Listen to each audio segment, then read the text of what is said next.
I'm 34 years old. Up until 2 months ago, I was married to Daniel. He was 36, and when we got married, he already had a son from his previous relationships. Lucas, who was 19 from the very beginning. Lucas made it clear they didn't like me no matter how much. I tried to be kind, to be supportive, to give him space. He never warmed up to maybe. I convinced myself that was normal after all, having a stepmother. Suddenly enter your life at his age couldn't have been easy. I did my best to be patient, echo veered for him when he missed work shifts. I loaned him money for care pairs that I never saw again, and despite my own worries about our finances, I tried not to resent how Neil always took his son's side in everything. Maybe I should have pushed harder, stood up for myself more, but I never imagined just how deep their betrayal would cut. The final blow came in one of the worst nights of my life. I had just finished a grueling 12-hour shift at the hospital. I worked as a nurse, and that night had been brutal. Overcrowded ER, short-staffed, endless emergencies. My feet ached, my head throbbed, and all I wanted was to crawl into bed and sleep for at least 10 hours. But as I finally got to my car ready to drive home, my phone buzzed. Daniel, the roof is leaking again, water everywhere. Fix IDASAP 1, read the message 3 times shopping. I was hallucinating from ex-house on the roof again. We'd already patched it twice, but the house was old and every storm seemed to find a new weakness. Was I frustrated? Absolutely, but it was our home, and water damage could be catastrophic, so instead of heading straight to bed, I drove home through a relentless downpour. Rain hammered against my windshield, and my exhaustion pressed down on me like a weight. By the time I pulled into the driveway, it was almost 4 a.m. and the wind howled around me as I grabbed a ladder in my toolbox, climbing onto the slippery roof in the dark with rain slashing against my face was a nightmare. My hands scraped against the shingles, leaving raw patches on my palms. My gloves were soaked through. It took me nearly an hour, but I finally patched the damage as best as I could. My arms were shaking from exertion, my breath coming in sharp, exhausted bursts. When I climbed down, barely able to stand, I found Daniel in the kitchen, calm, dry, and scrolling through his phone like he hadn't just sent me out in a storm. Leaks fixed, I said, trying to shake off my frustration. We'll need to get a professional to check the insulation once the storm clears. He barely looked up, cool. His voice was flat and differento. Thank you. No concern about whether I was okay. Nothing. I stared at him for a minute, waiting for some kind of acknowledgement. When it didn't come, I swallowed down the lump in my throat and turned away. Maybe it was just the exhaustion. Maybe I was overreacting. I made it to our bedroom and collapsed onto the bed, too drained to even take off my soaked jeans and jacket. My last thought before sleep claimed me was Abaddon 1. At least this nightmare I suffer. I had no idea the real nightmare was just beginning. When I woke up, sunlight was streaming through the blinds. My phone said 9:30 a.m. Only 4 hours of sleep, but that wasn't what caught my attention. Daniel was standing by the bed, arms crossed, his jaw tight with barely contained anger, and beside him, leaning against the doorframe with a smug expression, was Lucas. Something was wrong. I sat up, rubbing sleep from my eyes. What's going on? My voice was groggy, confess. Then I noticed it. 3 black trash bags lined up by the closet. My gloves spilling out of one. A strange chill ran through me. Daniel, his expression didn't change, his voice. Waskell, get up, you're leaving. I blinked. My brain struggled to process his words. Leaving? What are you talking about? High size flicked toward the refrigerator. A note was taped to the door, my name scribbled in big looping letters. It stood up, my heart pounding as I crossed that room to read it. Your dead weight, get out. I found a real man. I read it twice, 3 times. My mind refused to accept what I was seeing. Lucas let out a cackle behind me. I turned to face them, voice barely above a whisper. You were kicking me out after everything. Daniel didn't even flinch. I'm done caring. You said I deserve better, and I found better. The words hit me like a slap. Found better. My voice cracked. He nodded a word. Lucas, who grinned. I set them up. Actually, he said, my boss at the auto shop. Mom's been seeing him for months. She's got money, and like you. The room tilted. A wave of nausea rose in the stomach. You set your dad up with someone else. My voice was barely a whisper. Lucas shrugged. Yeah, Steve's way cooler than you. Something inside my shattered, but I barely had time to react before Daniel tossed my truck keys at me. Take your stuff and go, he said. You've got 5 minutes before I call the cops. He stared at him, my throat burning. Yeah, took my money, didn't you? Daniel shrugged. Joint money. If you ask me, I earned it. I could feel my hands trembling. My heart pounded so hard. A third. I paid for this house, I whispered. I paid the bills. I save it. He cut me off. I didn't care. Lucas smirked, holding up his phone. Just in case you do something stupid, he said, waving it in my face. Wouldn't want you getting violent.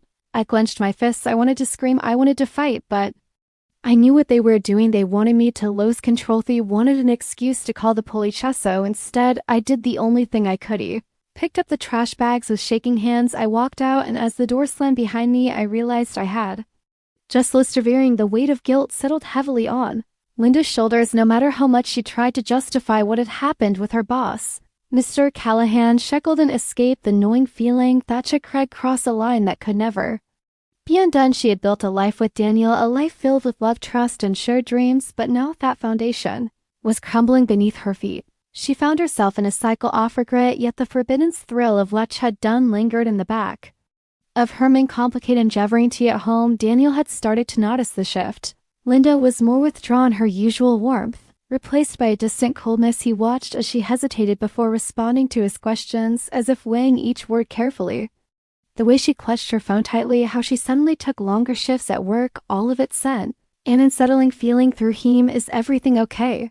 Daniel asked an evening as they sat at the dinner table. Linda forced a smile. Yeah, just works. There's a big project coming up, and McCallahan is putting a lot of pressure on. Daniel studied her. He wanted to believe her, but something in his gut told him there was more to the story still. He pushed the thoughts aside, unwilling to let doubt poison his marriage. Linda knew she had to stop. She had told herself that what happened between her and Mr. Callahan was a mistake, something that could never happen again. But the way he looked at her at the office, the way he settled it out, her arm during meetings, the late night texts asking if she was thinking about him, it was all pulling her deeper into something she no longer had control over. One evening, after a particular tense meeting, Mr. Callahan asked her to stay back for a few minutes.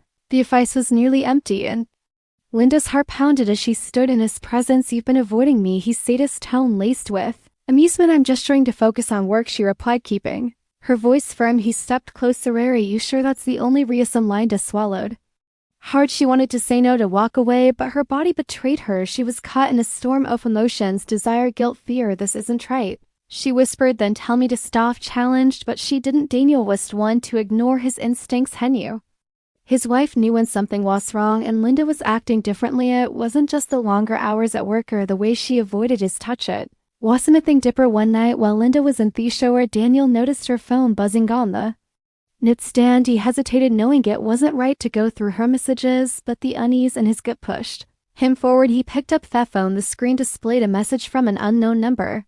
Thinking about you last night was incredible. Daniel's hands clenched around the phone. A cold wave of realization hit him. His wife was keeping a secret, and now he was going to find out the truth. Daniel sat in silence, his hands gripping Linda's phone. As the message burned into his mind, his heart pounded. A storm of emotions threatening to consume him, confusion, anger, and the deep gut-wrenching pain of betrayal. That person he trusted the most, the woman he had built his life with, was hiding something. And now he had proof, but he wasn't the type to act impulsively. He needed to be sure. He needed the full truth. Over the next few days, Daniel observed Linda closely. He watched the way she carefully placed her phone face down on the table, how she excused herself to take calls in another room, and the distant look in her eyes when they spoke. He didn't confront her, not yet. Instead, he started gathering information. One evening, while Linda was in the shower, he unlocked her phone again. His hands trembled as he scrolled through her messages. Most of them seemed normal conversations with friends, work mails, until he found a hidden chat under a different name. It was Callahan. I can't stop thinking about you. Last night was risky, but I loved every second. When can we be alone again? Daniel's vision blurred with rage, but he forced himself to stay calm. He took screenshots, sent them to his own phone, placed hers back exactly as it was. No, he had proof. That night, as Linda got ready for it, Daniel sat on the edge of their mattress, his face unreadable. Linda, he said, his voice oddly calm. She turned to him, drying her hair with a towel. Yeah, I need you to be honest with me, he said. Are you seeing someone else? Linda froze, her breath itching. What? Of course not. Daniel exhaled sharply, shaking his head. Don't lie to me, Linda. I saw the messages. The color drained from her face. Daniel, just tell me the truth. He cut, and how long? Tears welled up in Linda's eyes. She opened her mouth, then closed it, as if searching for the right words. Finalish whispered, a few months. Daniel's jaw tightened. Why? She looked away, shame and regret etched a C-cross her face. I never meant to hurt you. It just happened. I felt unnoticed, like we were stuck in some routine, and he made me feel wanted. Daniel let out a bitter laugh. So instead of talking to me, you ran into the arms of another man? Linda wiped at her tears. No, I messed up. I hate myself for it, but I love you, Daniel. I never wanted to lose you. He stood up, pacing the room, his mind racing. He had loved this woman, trusted her with everything, and now shattered that trust. Do you want to hope with Himmy asked after a long pause. Linda shook her head violently. Number, it was a mistake. I want us to fix this. Daniel ran a hand down his face, his emotions warring inside him. Could he forgive her? Could he ever trust her again? The next morning, Daniel Paquetto begged. Linda watched her face pale. Where are you going? I need space. He said simply, I don't know if I can look at you the same way right now, please. Daniel, she begged, reaching for him. Don't give up on us, he sighed, stepping back. I don't know if there's an us anymore, Linda, and with that he walked out the door, leaving her standing there, tears streaming down her face. Daniel walked out of the house, but the weight of Linda's betrayal followed him. Cool night air hit his face as he tossed his bag into the trunk of his car. Had no idea where he was going, had just knew he couldn't stay. As he drove, memories of their life together played in his mind like an old film. The laughter, the late night talks, the promises, they had made it all felt distant now, like a dream he had woken up from too soon. His phone buzzed on the passenger seat. Linda, he let it ring. Daniel checked into a small hotel on the outskirts of town. The room was simple, just a bed, a desk, and a window overlooking the quiet street. He sat down, running a hand through his hair, feeling the exhaustion of the past few days settle into his bones. He needed to think a part of him still loved Linda despite everything, but love alone wasn't enough to erase what had happened. Trust had been broken. Could it bear built? The next morning, Daniel received a call from an unexpected number. Mark Callahan. His grip tightened around the phone before answering. What do you want? There was silence on the other end before a deep sigh. Daniel, I owe you the truth. Linda ended things with me before you found out. She never planned on leaving you. She made a mistake, but I was the one who pushed things too far. Daniel clenched his jaw. You think that makes it better? No, Callahan admitted, but I thought you should know. Daniel ended that call without another word. A week passed. Linda sent messages every day but hadn't responded. Needed to be sure of what he wanted before facing her again. Then one evening, he found himself parked outside their home. He stepped inside, and there she was, sitting on the couch, eyes red and swollen from crying. She looked up, hope flickering in her gaze. You came back, she whispered. Daniel took a deep breath. I came, Todek. They sat in the living room facing each other, heavy silence between them. I don't know if I can ever trust you the same way again, Daniel admitted. Tears swelled in Linda's eyes. Understand, but he continued. I also know that what we had wasn't all a lie. I need to know, why should I give us an third chance? Linda wiped her tears. Because I love you, because I know I made the worst mistake of my life, and I'll do anything to prove that I won't let it happen again. Daniel studied her for a long time, then finally spoke. I'm not ready to forgive you yet, he said, but I'm willing to. A sob escaped Linda's lips as she nodded. That's all I can ask for. Building trust wasn't easy. There were difficult conversations, painful moments, and days when doubt crept in, but Daniel had made his choice to give their love one last chance. Only time would tell if it was the right one. Days turned into weeks, and Daniel and Linda slowly started rebuilding what had been broken. It wasn't easy. Trust once shattered and it come back overnight. There were moments of doubt, of hesitation, but also moments of genuine connection. Remind yourself why they had chosen each other in the first place. One evening, as they sat on the porch watching the sunset paint the sky in shades of orange and pink, Daniel finally spoke the words that had been lingering in his heart. I don't know if things will ever be the same, he admitted, but I want to believe that we can build something new and nothing strong. Linda reached for his hand, squeezing it gently. Then we take it one day at a time, and with that their journey toward healing truly began. But what do you think? Can trust ever be fully restored after betrayal, or is some damage permanent? Let me know your thoughts in the comments. If you enjoyed this story, don't forget to like the video, subscribe to the channel, and turn on notifications so you never miss another story. Your support means everything.